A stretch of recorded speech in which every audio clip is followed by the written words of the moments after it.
What's up, everybody? Good to be back with you. Episode 10 of the Slip and Weave podcast coming right at you. We back.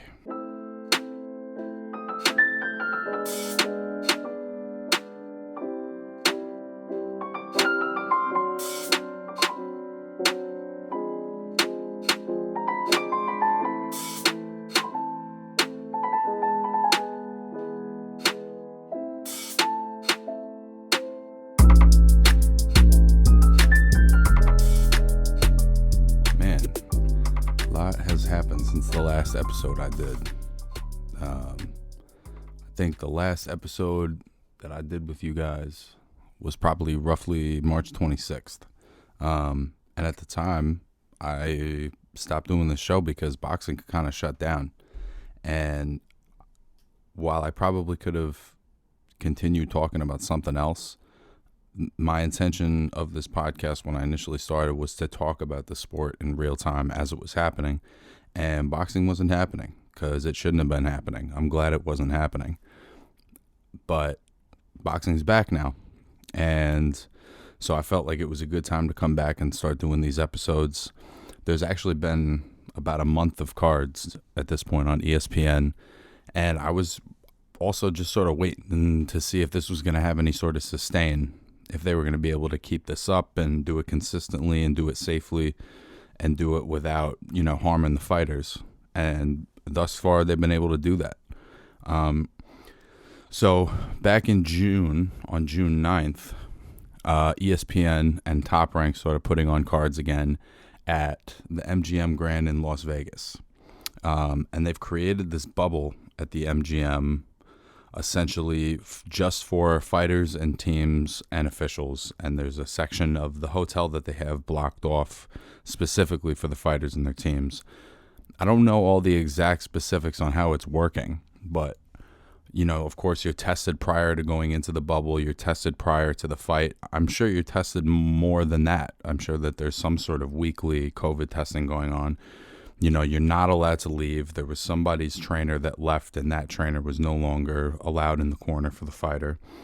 So it's been a very strict bubble, which I think is good. I'm glad that everybody's being safe with this, and also that they're easing into this process. They also have no audience at these fights. But what's cool about it is I think they've set up this conference room in the MGM specifically to shoot it for television. It looks like a television studio. The size of the room sort of fits how they're displaying it, and so there isn't a strangeness to the absence of an audience. Like when they did the UFC, they were doing it in an empty arena, so it's blaringly apparent that we're having this sporting event with no audience. Here, that's not the case. It's being set up specifically for a television screen. It's not being designed for the audience and for the live viewers. It's being designed for us sitting at home, and I think it looks great. They have Bernardo Osuna on site. That man's a fucking soldier, let me tell you. They've shown video of him, and he's living in that bubble all the time right now. He's eating catering food in a conference room with the crew.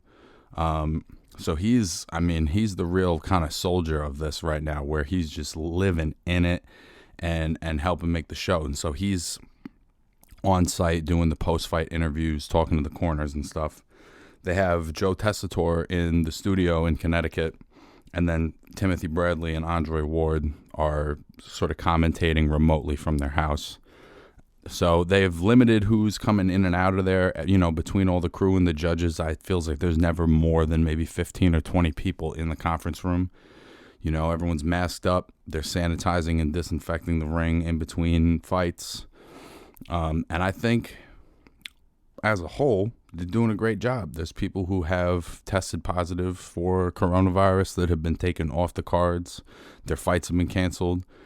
Mick Lapierre, his manager, I believe, tested positive at the weigh-in, and he was no longer allowed to fight because he had been in contact with his manager. So they're taking extra precautions, and they're canceling a fight if there's any inkling that anybody would be in danger.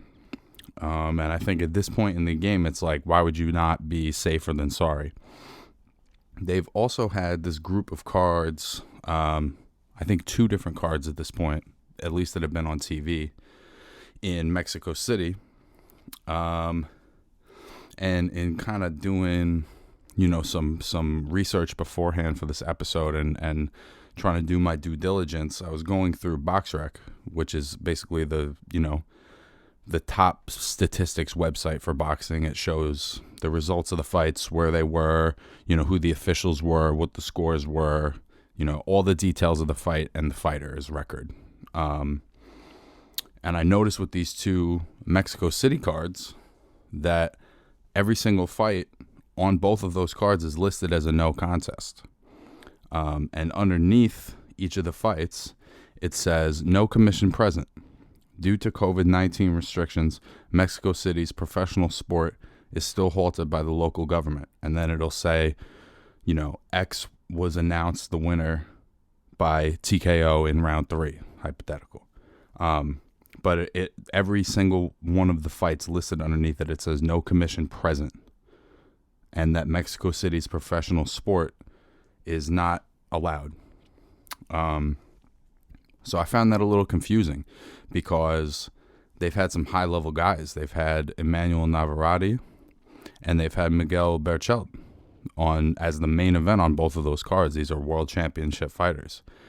And at no point in any of the announcing, did anyone say, look, there's no commission here. This is an exhibition fight.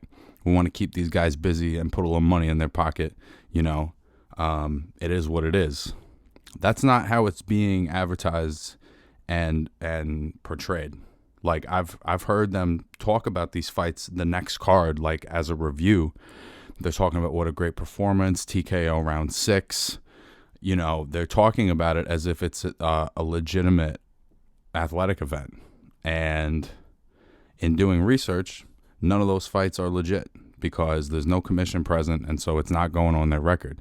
Both of those guys had belts. There was no belt on the line. So there's something about what's going on in Mexico City that looks a little suspect to me. I don't have enough information. And that's also what I find interesting, is that even on BoxRec, if I click on the wiki for all the fights, there's no information about the card or about the event. So I found that very strange. And in trying to do research and see, like, maybe there's another outlet that's talking about this. As far as I know, to anybody that's listening, I'm the first boxing media outlet of any kind, me and all fucking 40 of you. I'm the first person to be talking about this. So if anybody has more information or wants to refer me to something, or if you want to do some digging of your own, I would love to know what's going on with this, because, it would seem like a shame that, these guys would train their ass off, and in their mind, they're preparing for a real fight, and it's not a real fight. That would really, that would be unfair to those guys. Even if they're getting paid, it's unfair to their opponents who are viewing it as an opportunity. So yeah, I would love to know what's going on with that. I also noticed in trying to go through all of the cards on BoxRec that there was a fight. It was a guy named Ryan Martin who fought Josh Taylor in the World Boxing Super Series. I was like, oh, that's interesting. I didn't know that he fought. Maybe it was on TV. And next to the event, it always says the location of the event. XYZ Arena, blah, blah, blah stadium, thus and such ballroom. And this one says White Sands Treatment Center. So I'm like, White Sands Treatment Center, and it's in Florida. So I Google what that is, and it's an addiction treatment facility. I'm not sure how or why somebody would have a professional athletic event at a treatment facility. I'm not sure how that's legal or how that's ethical, that a treatment facility, a place that's supposed to be a medical facility that's helping people, is accepting money to, put on professional sports. And that's another one that I have not been able to find any information on about why that happened, how that happened. And on top of that, this fighter, Ryan Martin, is on some sort of ban in the UK for PEDs. So you have this fighter who's, not legitimacy because he's a good fighter, but my point being, you have this fighter whose credibility, is sort of in question, fighting at an addiction treatment center in the hot spot of American coronavirus right now. Something about that doesn't seem right to me. I would love to know what's going on with that. If anybody has any idea, hit me up, man. I would love to know. But if you didn't know about this, I'm letting you know, because I feel like, and we'll get into some of the other fights, but as much as boxing is coming back, it's the first sport to come back, and I think it's the first sport to kind of come back successfully. I think, like there's going to be in a lot of other places in life, I think certain people are going to go rogue in this sport, and there's going to be a new normal, a new reality, and a new, methodology with which people put on fights and get their fighters paid. I think doing a professional boxing match at an addiction treatment facility is a perfect example of that. I don't know how the fuck that happens, but it did on June 27th. It was a week and a half ago. But anyway, man, aside from not really understanding what's going on in Mexico and not understanding what's going on in Florida with these cards, there's been some really dope cards in the last month. There's been some great, displays of some really nice young talent in Las Vegas at the MGM. And so to start with, the first card that took place was on June 9th. The main event being Shakur Stevenson from Newark.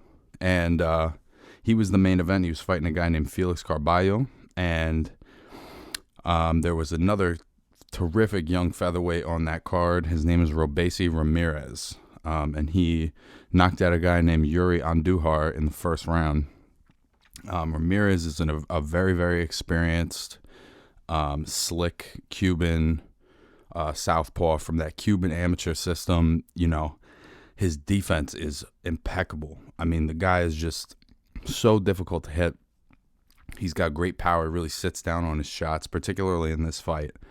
He just kind of walked through this guy. This guy was not on his level, and I think they're obviously building him up. He's 26 years old. He's had 5 fights. But he's a really, really talented young featherweight. That's that same card they had Shakur Stevenson, who I think, as far as I can remember, I don't remember if I've seen as good a defensive fighter since Floyd Mayweather. The kid, he's just got those reflexes, man. I mean, he's just about impossible to hit clean in the face. And this guy Carballo, he was not a bum, man. He was a competent boxer, who wasn't doing anything stupid.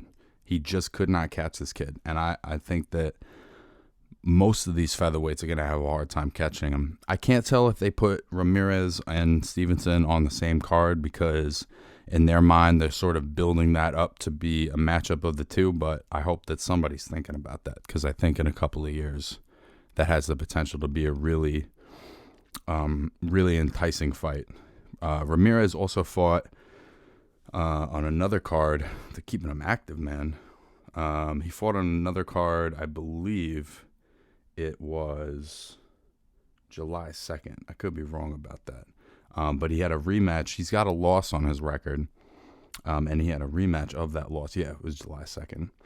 He had a rematch of that loss, and he gave this guy, Adon Gonzalez, an absolute boxing lesson.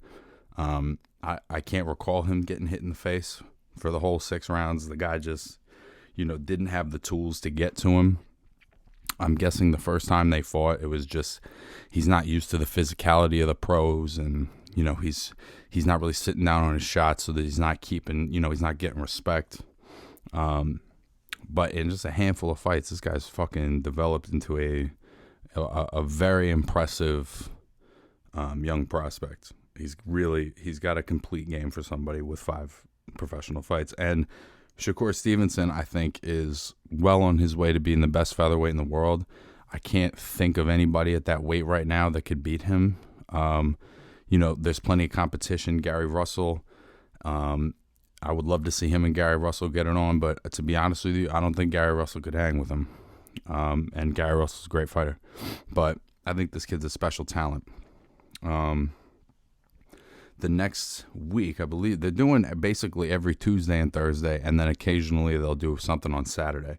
So the following Tuesday, they're doing 5-6 fights a night also, and I'm not going to talk about every single individual fight, but over the last month there's been this handful of fights that have caught my attention, and that I've been impressed with certain guys.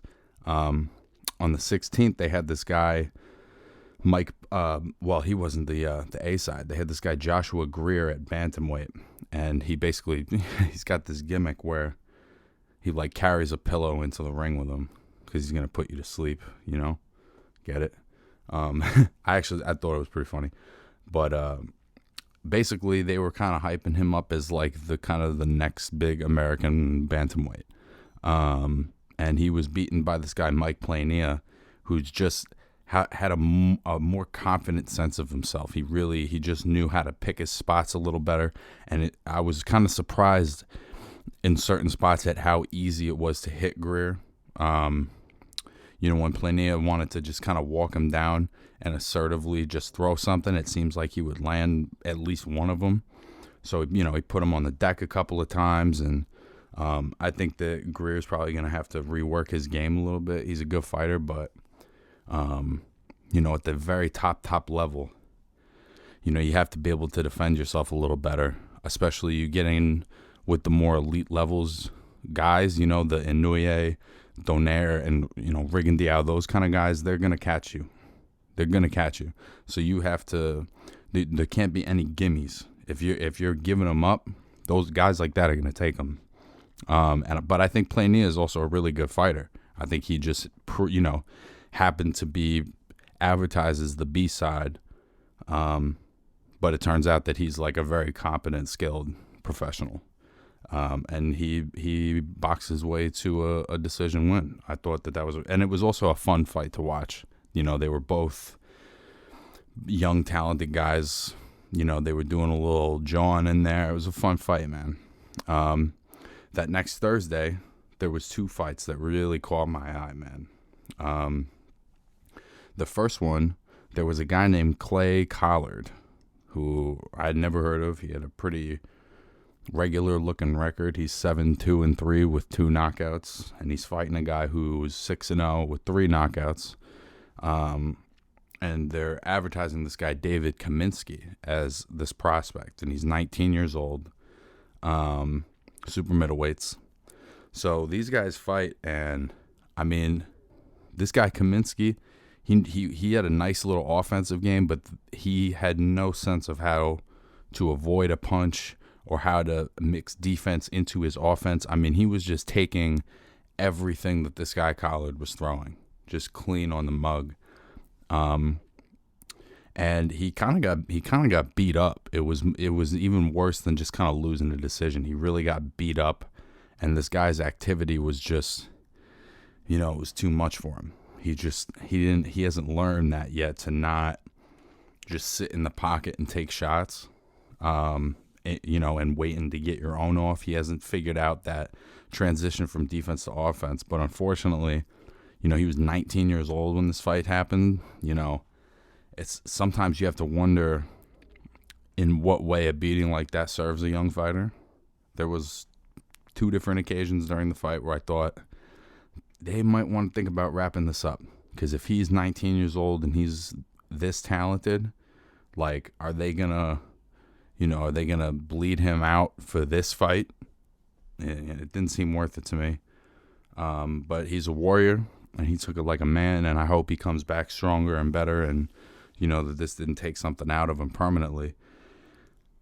I think this guy Clay Collard, man, he could be a fun little upset guy, because he's very awkward and he's very active, and he is oddly good on the defense. As awkward and sort of herky-jerky as his movements are, he does move his head. He doesn't keep it on the center line. He's not just standing there taking shots.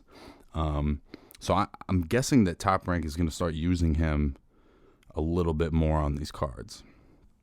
The main event, They had a guy named Gabriel Flores who I thought was just tremendous, man. He won a decision against a guy named Josec Ruiz. Again, another kid, he's in his early 20s, and he's just got such a complete game, man. He knows how to box. He knows how to use his feet. He knows how to sit down when he needs to and get around. I believe they were fighting at lightweight. He's definitely somebody watch. Gabriel Flores. Very, very complete talent, and very skilled young guy. I was very impressed. So if you can go back and watch, I would definitely go back and watch this kid, because I think in 3-4 years, he's gonna be one of the guys, I would say, at lightweight. I think if you put him in with Ryan Garcia right now, he'd give him shit. And I think Ryan Garcia is a good fighter, but I think this kid could get in his ass a little bit. So look forward to seeing him in the mix, man. Got a couple more here. On June 23rd, there was a really good card. And there was 2 guys on there that I had seen before that I really enjoyed. The first one was this guy, Christopher Diaz from Puerto Rico. Very slick guy, man. Great footwork. And he gave a complete boxing lesson to this guy, Jason Sanchez. Diaz is a featherweight, 26-2, 16 KOs. He actually had fought Shakur Stevenson, the kid from Newark, and had lost the decision to him. It looks like, man, he's one of those guys where, having been at that high level, taking a couple losses, taking a couple wins, it looks like it's benefited all of him. He was so switched on in this fight and locked in. It was like he could see everything coming. He was reacting to it perfectly. He knew when to come forward. He knew when to start boxing again. I think Diaz maybe would be a cool opponent for Robeisy Ramirez, once they develop him a little more. I don't know if he's ready for that just yet. But yeah, this guy's definitely a factor at featherweight. I would not be surprised if him and Shakur Stevenson either had to meet or were belt holders at the same time at some point. Because I think this guy's a really, really talented guy. And then the main event had a Robert Garcia fighter. Anybody who knows boxing knows if a guy starts walking into the ring and mariachi music starts playing and Robert Garcia's walking behind you, that you're probably a bad motherfucker. And that's what this was. This guy, Josh Franco, he came in, he was 16-1-2 with 8 knockouts, and was taking on an undefeated junior bantamweight champion. The guy was the WBA junior bantamweight champion. Junior bantamweight's 115 pounds. Andrew Maloney from Australia, 21-0 at the time, 14 knockouts. And these boys went to war, man. This is probably my favorite fight of this whole stretch of fights so far. I mean, because the thing is, Maloney, being the champ, he came out, he was nice and quick. He was getting off his combinations. Franco's kind of keeping his hands in his pocket.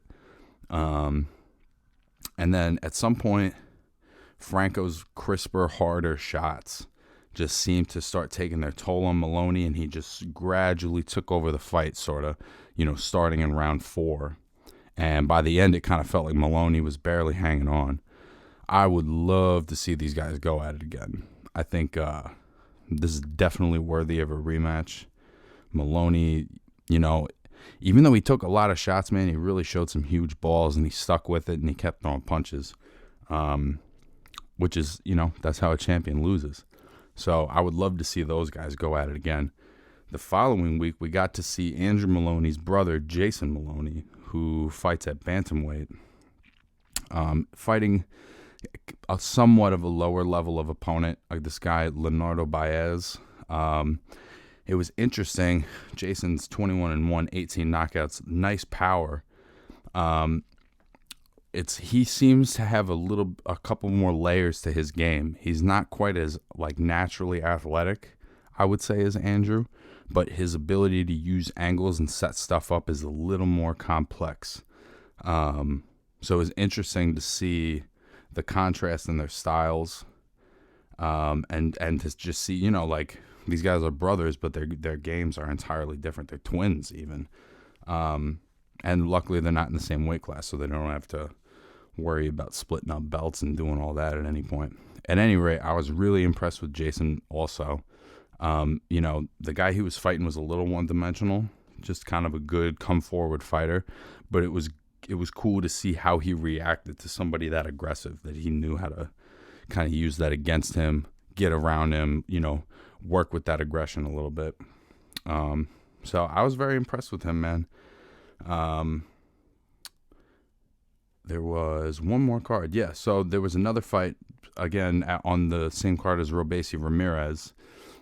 Somebody named Jose Pedraza beat a guy named Mick Lapierre at 140 pounds. This fight, I know, was supposed to be in June, but it might have even, it was supposed to be on the Flores card, the Gabriel Flores card. But it was canceled because Lapierre's manager or promoter, I can't remember which one, tested positive for coronavirus. And he had been present at the weigh-in and had had multiple contacts with Lapierre and his camp. So, they rescheduled it for July 2nd. Everybody stayed ready and all that. And unfortunately for Lapierre, Pedraza was just a completely different level of fighter. And if anybody doesn't know Jose Pedraza, he's been in with a lot of guys, man. Ray Beltran, Lomachenko, Tank Davis. This guy's been around the block. And he showed it. He was just at a completely different level from Lapierre and gave him a boxing lesson, dropped him a couple of times. But what was weird, he was beating Lapierre up so badly, it felt like if he had really put his foot on the gas, that at some point he could have stopped him. But he just, for whatever reason, it's not his nature or it's not his mentality, but he didn't have that one extra layer to take it up, to really end it. And Lapierre was a tough guy. He wanted to be there. He wanted to fight. He showed a lot of balls. So it wasn't like he was fighting somebody who was just going to sit down. But the skill discrepancy was so big that it was like the whole time I was waiting for Pedraza to just put his foot on the gas for 30 or 40 seconds and just, put the guy out of his misery. But that didn't happen. He kept it smart. He kept it at an arm's length. He did not take a lot of punishment. So I'm guessing that, they're going to try to keep him busy. I don't know where he stands at 140, if I'm being honest. He's a really good technical fighter. I don't know how you can win at the very top level if you don't have that one more gear. And he's shown that he doesn't win at the very top. He doesn't beat the Lomachenkos and the Tank Davises. But if you're not one of those pound-for-pound guys, this guy's probably going to whoop your ass. So if their intention is to use him as a measuring stick for prospects, I would say that's a bad idea for the prospects. And it's also a bad idea for Pedraza because I think he's a good enough fighter that they should be, working on getting him a title shot at 140 if they can. So, yeah, those are all the cards that, or at least those are some of the fights on some of the cards that have happened in the last month. And because they're doing these fights every Tuesday and Thursday, I'm thinking we're going to be back on this regular schedule. I'm going to be posting episodes every single Monday. And I'll be doing predictions for fights that are happening that week. I'll do a little review on the fights from the week before. And I look forward to seeing you guys every week again. Thanks so much for listening to the Slip and Weed podcast. And I'll see you next week. Peace.